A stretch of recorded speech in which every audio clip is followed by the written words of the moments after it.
भारत में हुए आतंकी हमले के बाद सभी भारतीयों को जो इंतजार था कि भारत के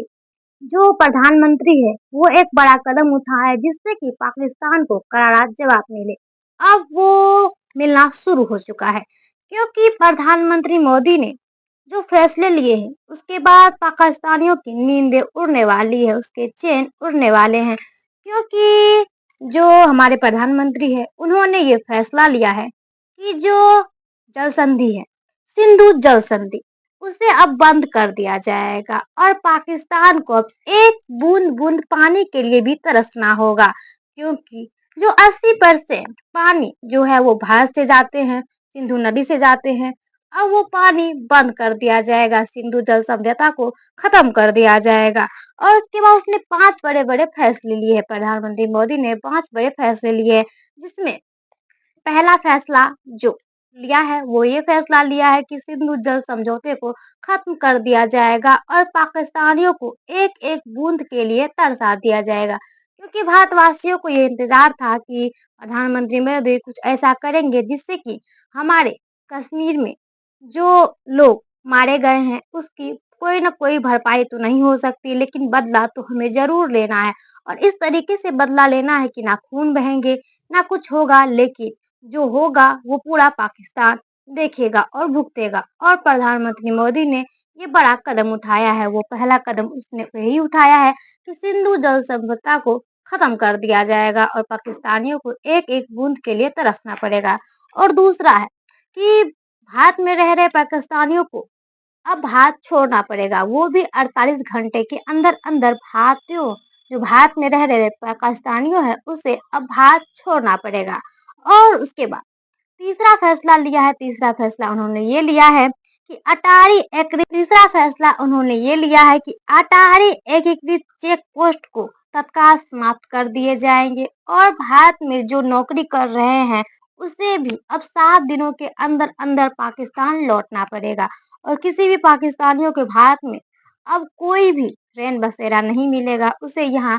परमिशन नहीं दिया जाएगा, उसकी वीज़ा को भी समाप्त कर दिया गया है। जितने भी वीज़ा अप्लाई किए हुए थे भारत के लिए, उनके वीज़ा को भी समाप्त कर दिया गया है, रिजेक्ट कर दिया गया है। अब पाकिस्तानियों को भारतीय बर्दाश्त नहीं करेंगे और उन्हें भारत में एंट्री नहीं मिलेगी। और साफ तौर पर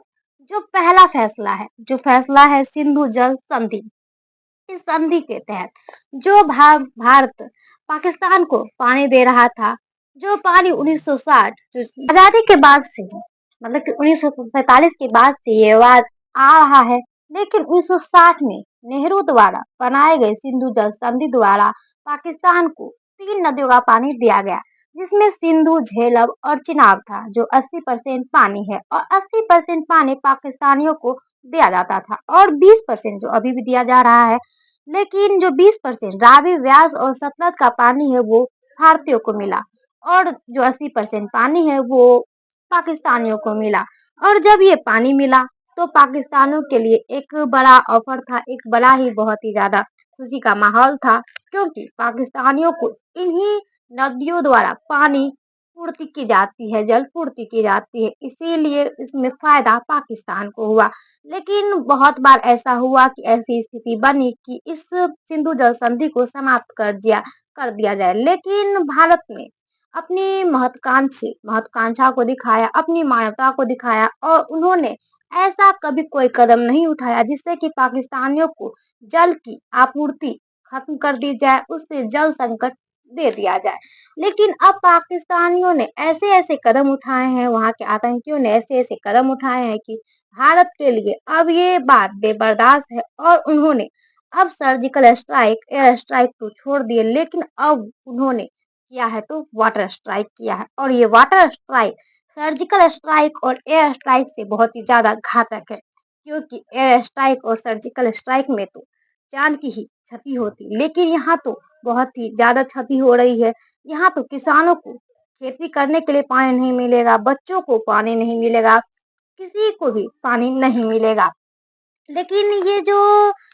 सिंधु जल संधि है, इसको समाप्त करने में अभी वक़्त लगेगा, ये तुरंत नहीं हो सकता है, क्योंकि ये तुरंत नहीं होगा, क्योंकि जो भारत है, उसके पास बहुत सारे ऐसे बाँध बनाने पड़ेंगे, बहुत सारे ऐसे बाँधों का निर्माण करना पड़ेगा, जिससे कि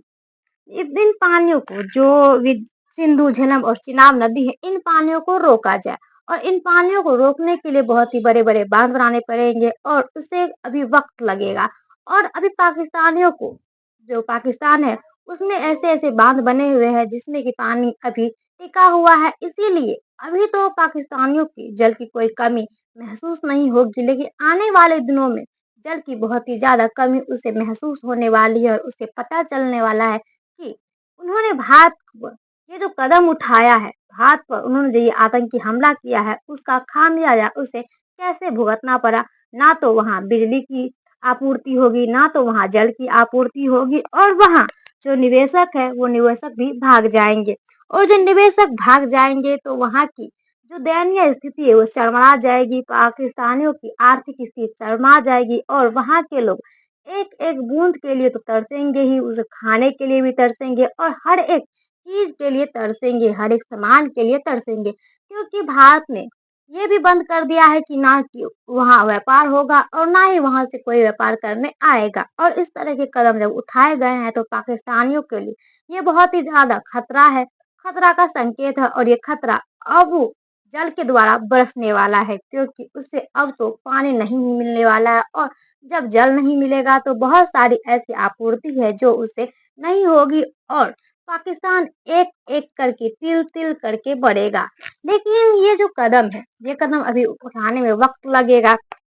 और इसके तहत जो पाकिस्तानी है वो बहुत बार मिन्नतें करेंगे, वो विश्व बैंक जाएँगे, अंतर्राष्ट्रीय समुदाय में जाके मिन्नतें करेंगे और वो ये कहेंगे कि इस फैसले को रोक दिया जाए। लेकिन अब भारत अब इस फैसले पे रुकने वाला नहीं है। अब जो भी होगा वो देखा जाएगा लेकिन उन्होंने जो